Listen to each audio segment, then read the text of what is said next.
Okay, Shannon, here we go. I've got all of your work up here.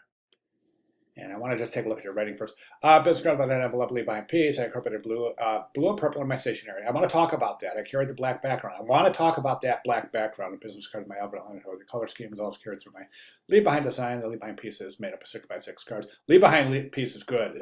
I think it's a home run. Good job. We got a separate example of my work. Held together with the metal ring. I think that's interesting. I really do. Okay, let's go ahead and take a look at the work. Let's start with the business card. And let's start with this. All right. Now we have the business card back, the business card front. Now you've got this black background, and I think it's a really, it's got an enormous amount of visual weight. I think it's too heavy. I really do. I think it's very heavy. Oh, want to mention, I think I mentioned this before. Check your size here. I haven't been given any indications that you want a custom size for a business card, but a business card is 3.5 wide by 2 inches high. So this doesn't seem like it follows that proportion. So definitely want to check that. Okay. So the black background I find problematic. Okay, I think it's putting too much. It's too bulky. It's just too heavy. I think a white background would be beautiful. Now we can preserve your color scheme with the black, the purple, and the blue by doing this. Simply placing the business card on placing a white background. Okay, then placing your type in black. Now you're preserving your color scheme. Okay, and you're reducing an enormous amount of visual weight from the piece. All right, now as far as, let's go to the back. I think the back is okay. If you want this on the back of your card, I think that's okay. But the front of the card, you definitely don't want it to be so heavy. Plus, another problem here, and I referred to there's a couple of principles. One is called Occam's razor, and the other is called Hick's law. And they both point to simplicity. Occam's razor is very interesting in branding because it states that if you add something to anything, whether it be fashion design, interior design, it takes a graphic design, it takes away from what's already there. And I think that we see that at play here because right now you want to build your branding on your logo, right? But right now your logo is taken second position in hierarchy to this shape here and this shape here. This is what we're drawn to first. So we want to be drawn to the logo first. So I think that by simply rearranging this, another issue that I see is that the type is forced in this little triangle right here.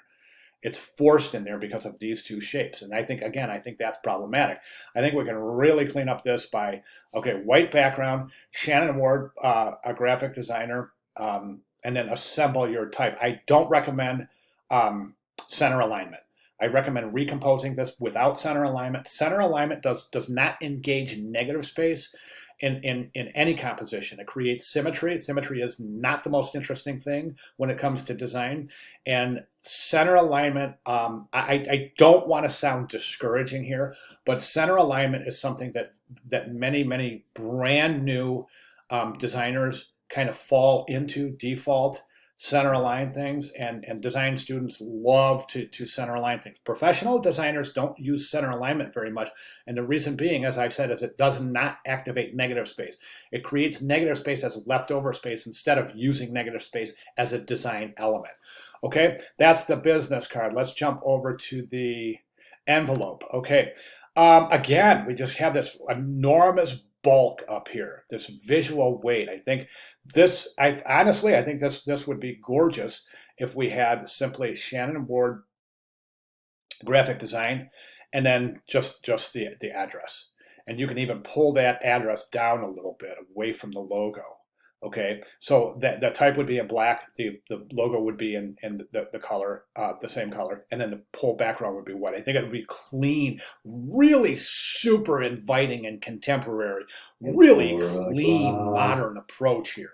So I definitely think it would be more advantageous than the bulk associated with this.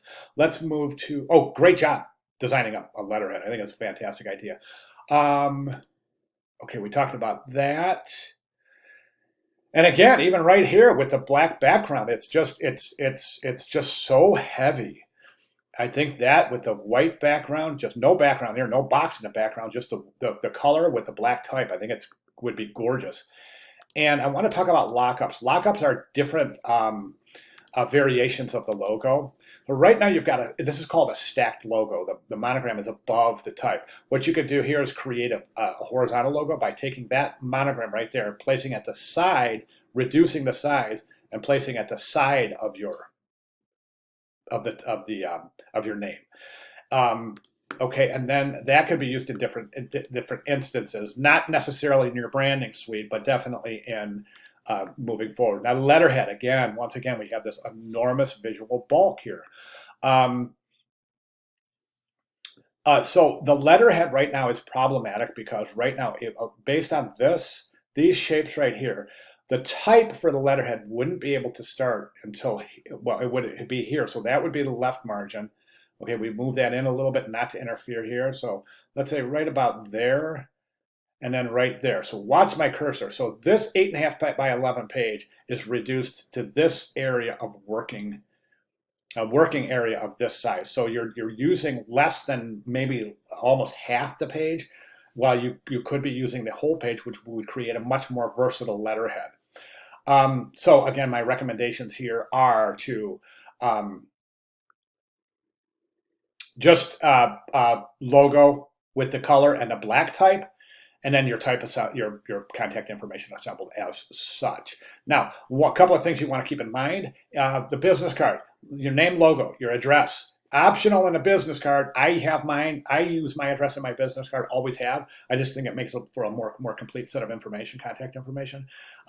So again, business card, name and logo. Address is optional, but recommended.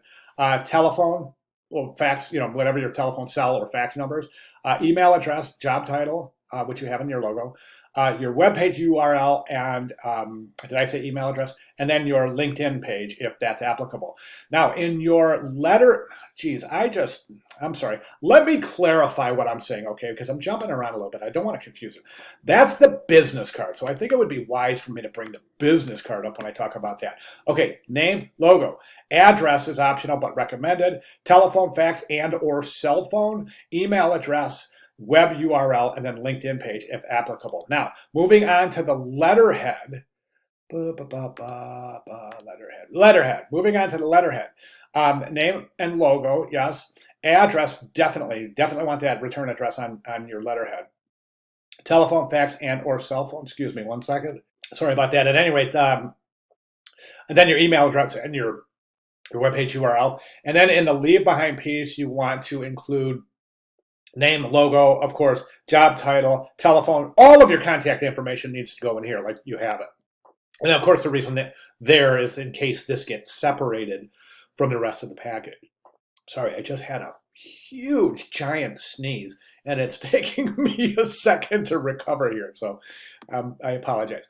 At any rate, think about my recommendations. Now, at this point, I want you to understand that I'm not trying to direct your project. I'm giving you my reactions as a professional graphic designer that receives branding packages literally on a daily basis. I have students applying to my to the design firm literally daily.